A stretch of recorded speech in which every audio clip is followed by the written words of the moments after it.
All right, thank you. Well, let's start with this. Prices have gone up, and families and individuals are dealing with the realities of that bread costs more, that gas costs more. And we have to understand what that means. That's about the cost of living going up. That's about having to stress and stretch limited resources. That's about a source of stress for families that is not only economic, but is on a daily level, something that is a heavy weight to carry. So it is something that we take very seriously. All right, real quick before we get started, I just wanted to say thanks to everyone who has subscribed.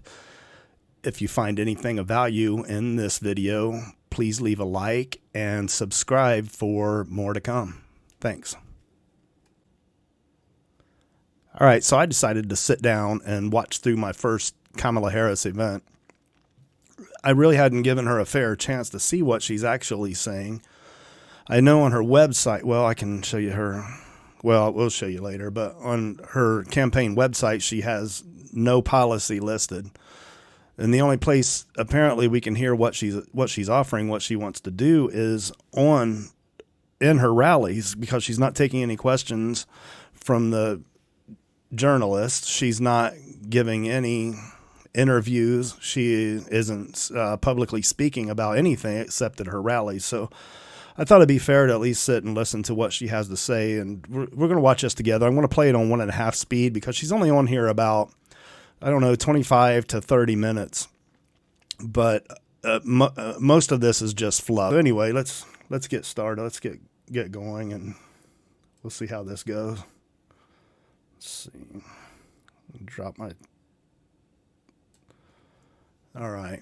Here she comes on stage after Tim Walz's talk. Now, I haven't listened to him. I don't really have any reason to want to listen to him. For one, most people never really vote for a vice president anyways. He's clearly just an old white guy that she posted up there that she thought would mean something because he has a military background, which, you know, I'm grateful to him for his service. There are a lot of questions about the end of his service there and some of the embellishments that he's made, but I don't want to get into that. So anyway, let's watch her. We are all deeply grateful for his lifetime of service to our nation, nothing. and we thank Joe Biden each and every day for all he is and all he has done and all he has yet to do. She thanked Joe Biden, but the rumor is, and I have full faith that this is actually what happened. She threatened the 25th Amendment to get him to back out of the campaign. Nancy Pelosi shed some light on the pressure that was put on Joe Biden in a recent radio interview or a podcast interview, and I'll bring you another video to show that. But she wants to offer thanks and gratitude to Joe Biden. But I feel confident that she I feel confident that she was a large part of the influence on pushing Joe out of the campaign. She was the only one who could bring forth the 25th Amendment charge, and I fully believe that that's exactly what she did. She threatened that, or played along with other Democrats who were going to use her, manipulate her to do that. Let's thank him always. So, Arizona, this has been a big week. On Monday, I officially became the Democratic nominee for President of the United States. How, though? How? And on Tuesday, I announced my running mate in this campaign, Governor Tim Walz. We're here to fight for our democracy. Fight for our democracy, that's fluff. Which includes respecting the voices that I think that we are hearing from. And let me just say this on topic of what I think I'm hearing over there. Let me just speak to that for a moment, and then I'm going to get back to the business at hand. So let me say. She's going to speak to that because the other day she shut him up. I don't know if all of you saw that, but I could show a clip at the end if you stick around that long. She was utterly disrespectful and dismissive to the Hamas supporting wing of the Democrat Party, and essentially told them, sit down and shut up. I'm talking, which she broke character. That's the actual Kamala Harris that you'll get in office if she's elected, which I can't imagine she would be, but. I have been clear. Now is the time to get a ceasefire deal and get the hostage deal done. Okay, so she says now is the time to do that. Well, she is vice president right now, right? So let's go back and listen to what she has to say to that group of people who she just told to sit down and shut up the other day. Now she's going to recognize them, and I think that's hopefully to dissuade them from interrupting her again today. Second. Hold on, everybody. Hold on. Here's the thing. We are all in here together.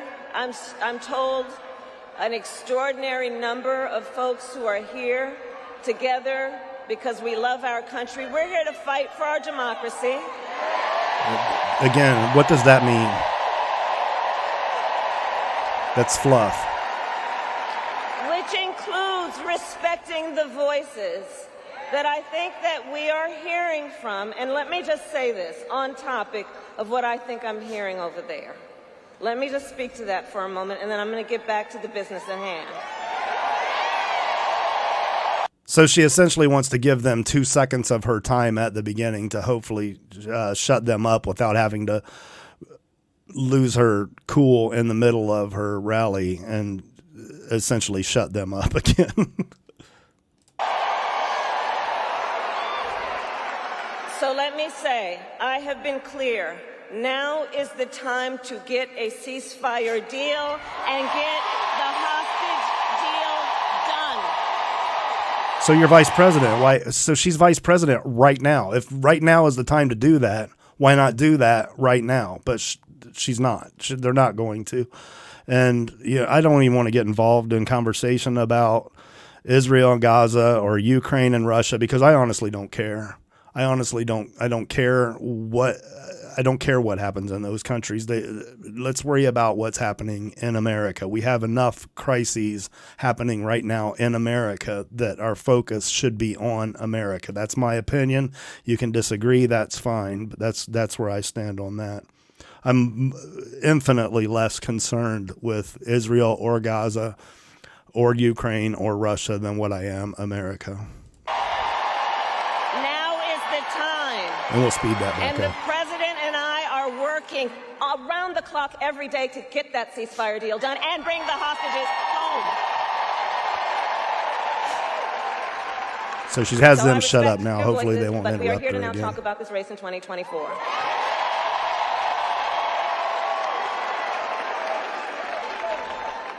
So, Tim Walz. So let's just say this. Besides being governor, the thing I've come to learn about Tim Walz that you have known and may learn more, he's an extraordinary person. He's known by many titles. To his wife, Gwen, he is husband. To his kids, Hope and Gus, he is dad. This To is the what I people of expect to Southern see. Minnesota for 12 years, he was congressman.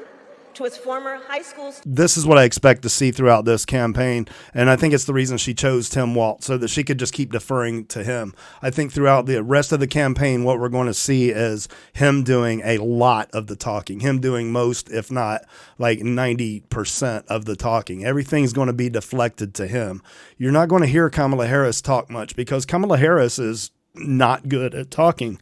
I don't think maybe she's intelligent, but she certainly doesn't come across that way. That I don't know if she's intelligent. She certainly doesn't come across as intelligent. I know that she's far left of the American average, certainly far left of the moderates and the undecideds that she's trying to win in the states that she's trying to win. So she's certainly far left of that. I think it was, I don't remember, YouGov or something had listed her as the farthest left, most liberal senator when she was in the Senate. So she's definitely far left. She's a progressive loony, and if that's what the things that you want, probably maybe she's your candidate. It's certainly not mine. students, he was Mr. Walz. And to his I'm former gonna skip high school this because football she's just players, going to he was praise coach. Tim Walz again. Sight of a really important fact. We are definitely running as the underdog. We are the underdog. We are out in great numbers, but we got a lot of work to do. And this is going to be hard work, but I know we like hard work. Hard work is good work for all of us. That's fluff. She said that at the union And we thing will the do other it day. I with got an joy. applause, so she's going to repeat it. That's what she And I does. know we are all clear about what we are up against. As many of you know, before I was elected vice president, I was an elected United States senator. Before that, I was an elected attorney general, and before that, an elected district attorney. And before that, I was a courtroom prosecutor. So I took on, in these roles, perpetrators of all kinds. Predators who abused women. Fraudsters who ripped off consumers. So she's just going to play on her past and say Orange For Man example, bad. as Attorney General of California, I took on one of our country's largest for-profit colleges that scammed students. Well, Donald Trump ran a for-profit college that scammed students. As a prosecutor, I specialize. So this is something I noticed she does in her in her rally, and I assume she does it throughout all of her rallies because from what I've seen and the clips that I've watched and the things I've heard, she repeats the same script throughout pretty much every rally. So most of her speaking and most of her rally is focused around, just as Joe Biden was, don't focus on me, focus on Orange Man bad, because that's it's been effective, because if the polls are correct, which I have serious doubts that they are, because the polls show that among the black community, Donald Trump has picked up a lot of steam. Among the Hispanic community, Donald Trump has picked up a lot of steam, and he certainly hasn't lost his base since 2020. So how are the polls showing that she is even close if he's gained that much steam among these marginal communities that went with Democrats the last time? The polls make no sense. I don't see how that's possible. Donald Trump hasn't. Are they saying that Donald Trump has lost white voters since the 2020 election? I don't think so. I just don't see that. That's not that hasn't happened. He hasn't lost certainly his base. And a pollster I listened to the other day was speaking about the different subsets of the polling, and people earning under $200,000 almost all polled towards Donald Trump. Nearly all of them polled in every demographic. People who earned under $200,000, mostly Donald Trump had the great majority of those pollsters. So anyway, let's keep going. In cases of sexual Listen to abuse. her talk about Orange Man bad for a little while longer. Sexual abuse. As Attorney General, I held Wall Street banks accountable for fraud. Well, Donald Trump was just found guilty of fraud, 34 counts. So all of this, yeah, the courts will deal with that. We're going to win in November. We're going to win in November. We'll handle that too.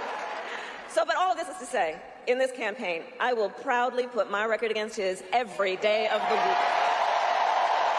Every day of the week.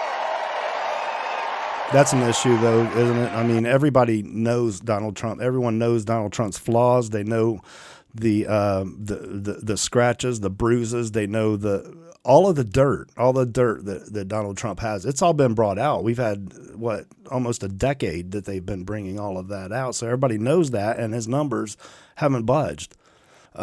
She has been out here saying nothing. Nobody really. She hasn't had a chance to have dirt kicked in her face yet. The Republicans have kind of let her off the hook to this point, and her numbers are where they are. So what happens when she starts getting a little dirty? I don't know. We'll see.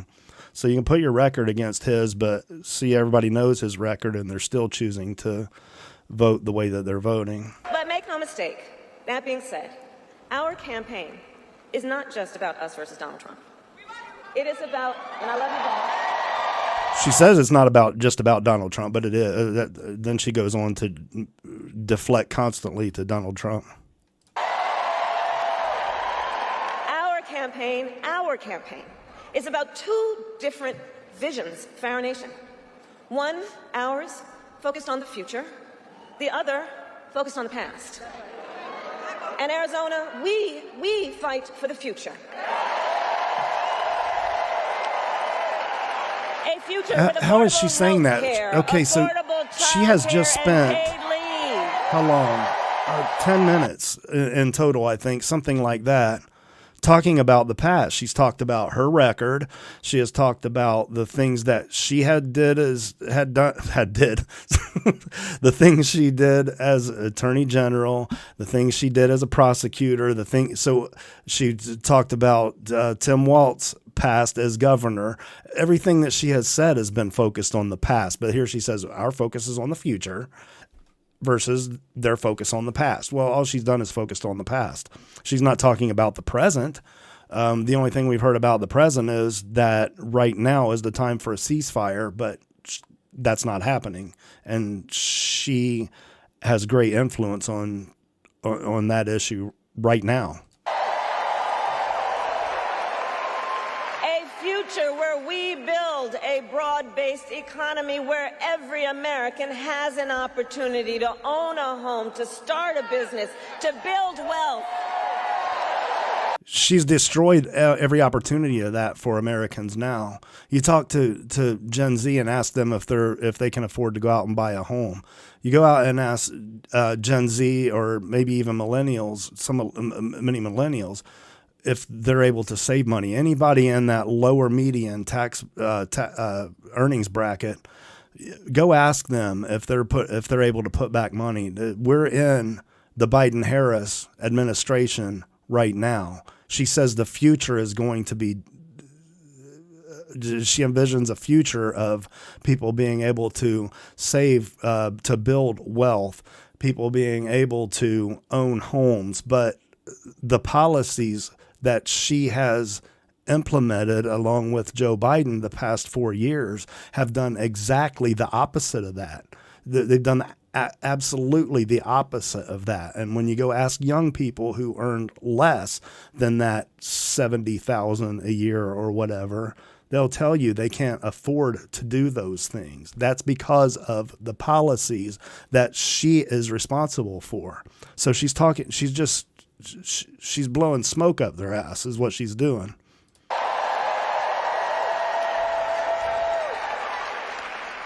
Here with us today, I know we have a number of Native leaders. And as president, I will tell you, I will always honor tribal sovereignty and respect tribal self-determination. Great. Thanks. And fight for a future where every Native person can realize their aspirations and every Native community is a place of opportunity. Is that not the case now? See, this is just crap. She's not saying anything. We believe in a future where we lower the cost of living for America's families. Okay, again, but it's been 4 years and all they've done is raise the cost of living. Now the cost of living outpaces the wages. People cannot afford to live. People cannot afford to do what they could 5-6 years ago. And that's as a direct result of her. She has been responsible for that. So she envisions a future that's, what is she going to do? Flip her entire course, flip exactly what she has been sponsoring, promoting, and praising for the past 4 years. And now she's going to do what? Donald Trump's policies? I don't understand what she's saying here. So that they have the chance not just to get by, but to get ahead. How? Because look, with more of the same while our policies? economy is doing well by many measures, prices for everyday things like groceries are still too high. You know it and I know it. That's When her I was policies Attorney General, again. I went after price-fixing schemes. And when I am president, I will continue that work to bring down prices. I will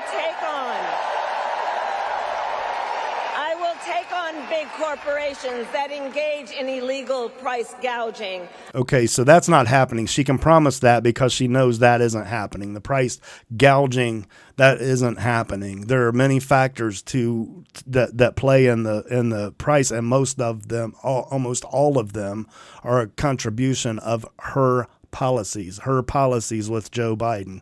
So when she's making a promise that she's going to fix price gouging, she's making an empty promise because that's not even an issue. That's not even a thing. I will take on corporate landlords that unfairly raise rents on working families. Are you a landlord? Do you own property? Do you rent out houses or apartments? How's that going to work out for you when the government steps in and fixes prices for you? Does that seem like the America that anyone wants to live in, where the government is telling landlords what they can or can't charge for rent of their properties? That's that's communist.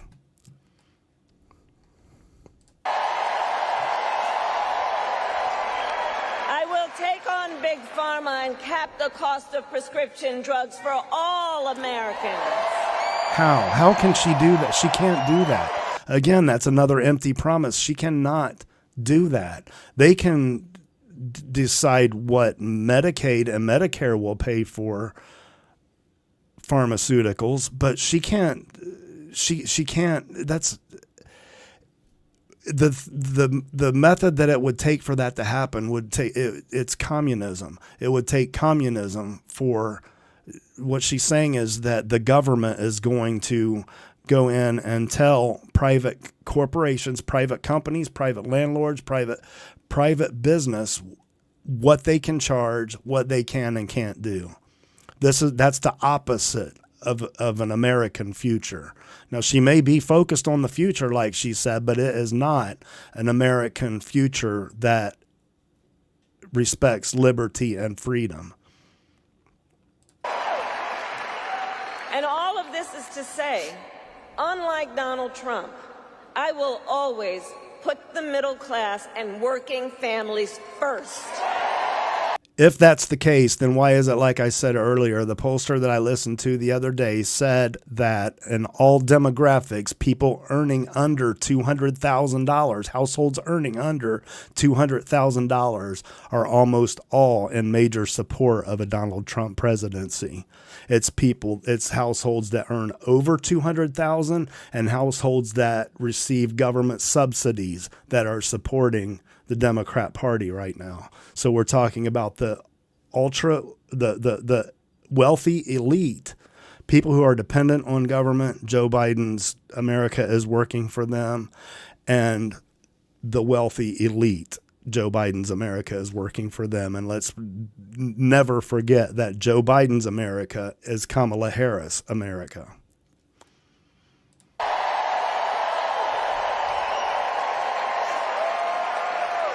Because you see, Coach Walls and I know the middle class built the United States of America.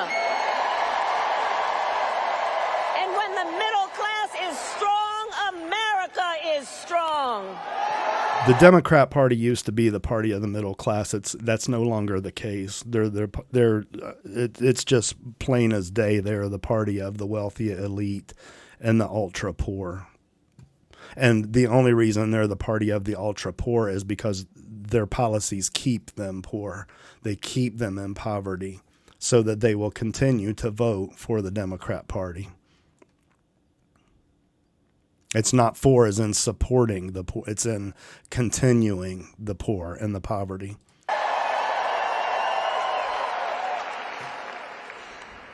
And while we work to move our nation forward, look, Donald Trump, be very clear, intends to move us backward.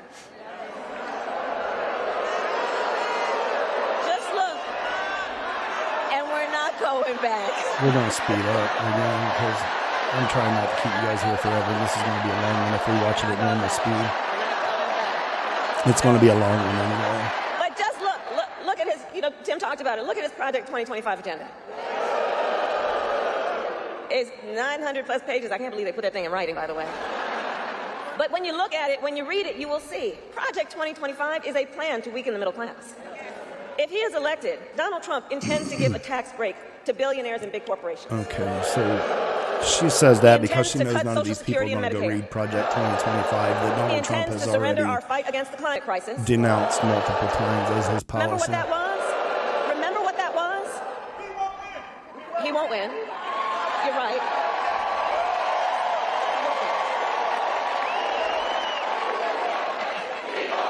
We will win. We will win. And part of why we are going to win is because we remember, and we are smart, and we know what's happening, and we're not falling for the gaslighting, and we're not falling for the okie doke. Every one of these people are falling for the okey doke. Every one of these That's people why. clapping and applauding So look, are America falling has for the tried okey so doke many because of she those has said failed absolutely policies before, nothing. And like we all know, we're not going back. We will move forward and take on the biggest issues facing our nation. For example, the issue of immigration. So I was Attorney General of a border state. I went after the transnational gangs, the Focusing drug on the cartels, past. and human traffickers. I prosecuted them in case Again, after she's case, focusing on and the I won. past. So I know what I'm talking about. We know our immigration system is broken, and we know what it takes to fix it. Then why doesn't she fix it? Why is it getting worse? Why? She hasn't fixed it. She had the opportunity to fix it the last 4 years with Joe, and it's been the worst immigration crisis in all of American history. So Comprehensive reform that includes strong border security and an earned pathway to citizenship. an earned pathway to citizenship, that's number one. That is number one to consider. Kamala Harris just told you that she wants to bring the illegals in and give them a pathway to citizenship. She didn't say anything about keeping the border secure. She said a pathway to citizenship. But Donald Trump does not want to fix this problem. Be clear about that. He has no interest or desire to actually fix the problem. He talks a big game about border security, but he does not walk the walk. Earlier this year, everybody here knows, earlier this year we had a chance to pass the toughest bipartisan border security bill in decades. If any of you haven't heard this already, a lot of people say, well, have you? I have read it. I did read that legislation, and it was a foreign aid bill. It did nothing to stop the flow of migration into America. It did absolutely nothing. In fact, what it did was guarantee that up to nearly 2 million migrants were allowed in before the border, they never actually closed the border. It said that the president would have the option to close the border. All it did was guarantee the flow of migration and offer some amount of money for speeding up the processing of those migrants, those illegal migrants into America. The bill should have never gone through the Senate.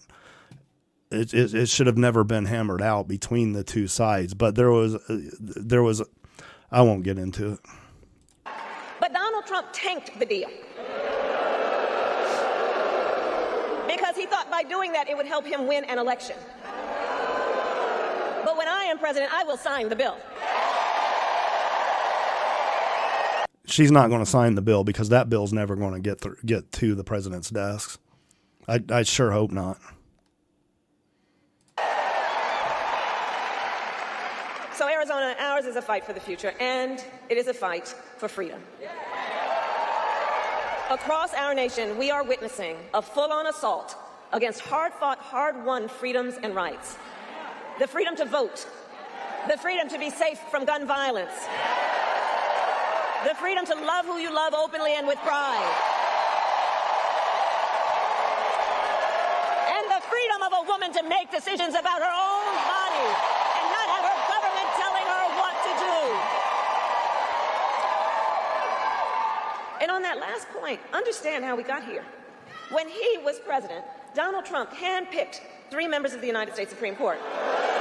Do you see how this is With all the intention that they would about overturn and undo Donald the Trump? protections She of Roe v. hasn't Wade. really said anything. And as he intended, they did.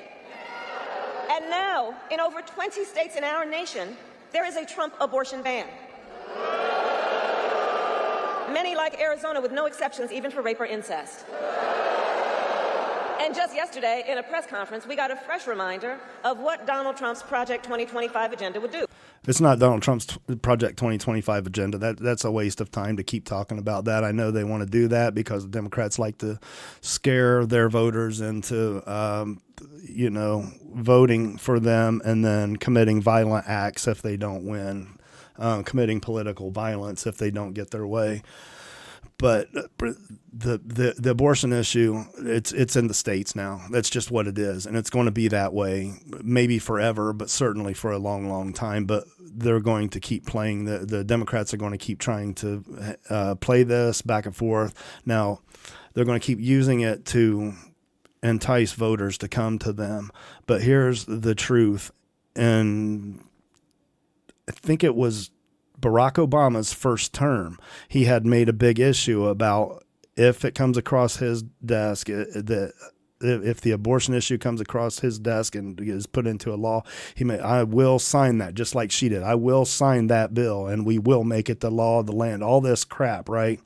So Barack Obama had both chambers of Congress, and he had the presidency. And when he had the opportunity to do that, he stated that wasn't the first thing on his agenda. That wasn't the issue of the moment that he wanted to focus on. So this is always going to be an issue, and they're always going to play this abortion thing back and forth. But right now it's in the states. Women in the states have the power to bring energy to that and create the policy that they want in their states around abortion. And that's just the plain truth of it. Women have that power. They have voting power, and they have the power to persuade the people in their states to create the legislation that they want for abortion. And it's going to be that way. After Roe v. Wade, it took, over 50 years for that to be overturned. I expect it's going to be at least 50 years, entire 2 to 3, maybe 4 generations before you see it, any real movement from moving out of the states. I believe it's just going to stay in the states, probably forever.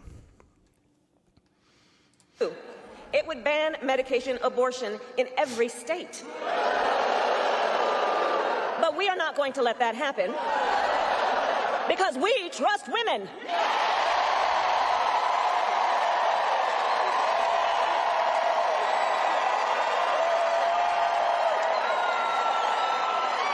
And when I am President of the United States, and when Congress passes a bill to restore reproductive freedoms for every woman in America, I will sign it into law. Yeah, again, Congress isn't going to do that. What that would take is both chambers of Congress. They would have to agree on it, hammer out a legislation, and then bring it to the president. That's happened. That could have happened once under Barack Obama, and he campaigned on it that he would sign that into law, and then he didn't. They're not going to, because they want to keep this as a volleyball for infinitely. So listen, here's the thing that we all know. Generations of Americans before us led the fight for freedom.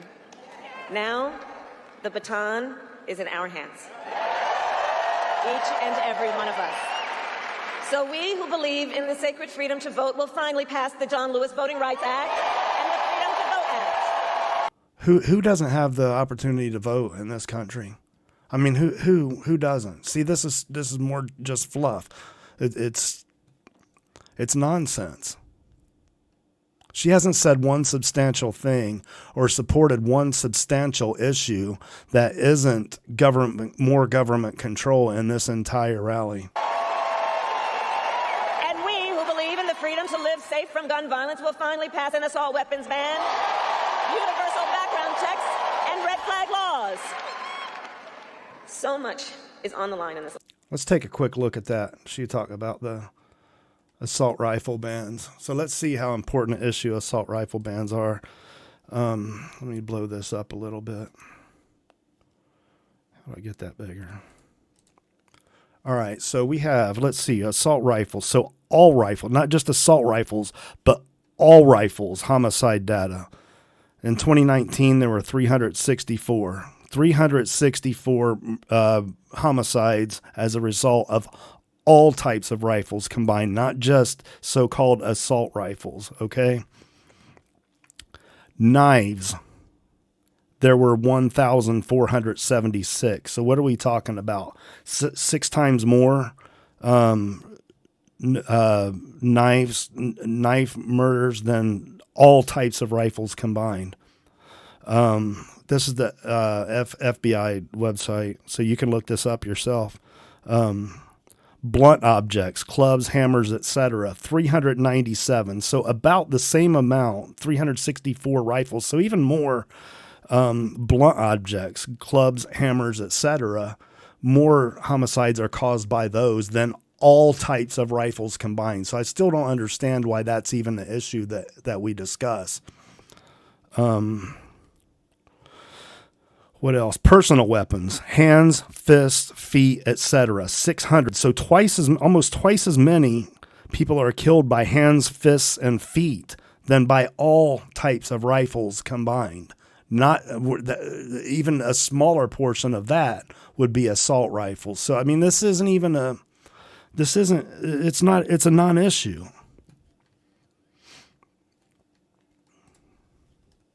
Election. And understand, this is not 2016, and this is not 2020.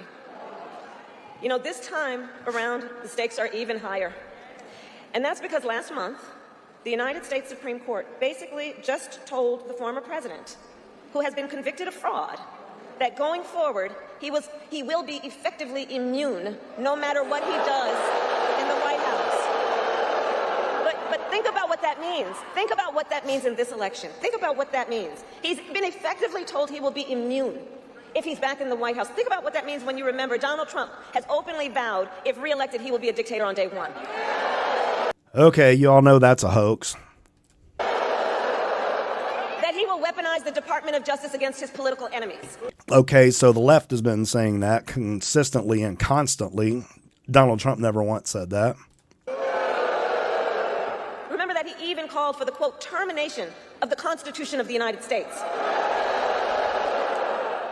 He didn't say that. That's yet another hoax. Understand what this means. And let us be very clear. Someone who suggests we should terminate the Constitution of the United States should never again stand behind the seal of the United States President. Never again. I believe, if I recall correctly, when he was talking about that, it was when the left was burning down the United States, burning down cities in the United States, and they're mostly fiery but mostly peaceful protests. And he was talking about martial law. I think like martial law suspends the Constitution for crises as such. And he wasn't saying that he was going to do that. He was, I believe, saying that the president has the ability to do that, which I believe is true. It's happened before. We've had martial law issued in America before, and it suspends some freedoms until the crisis is quelled. Never again. So Arizona, it all comes down to this. We are here because we love our country. We love our country. She wasn't smiling the other day when she told those Hamas supporters to sit down and shut the F up.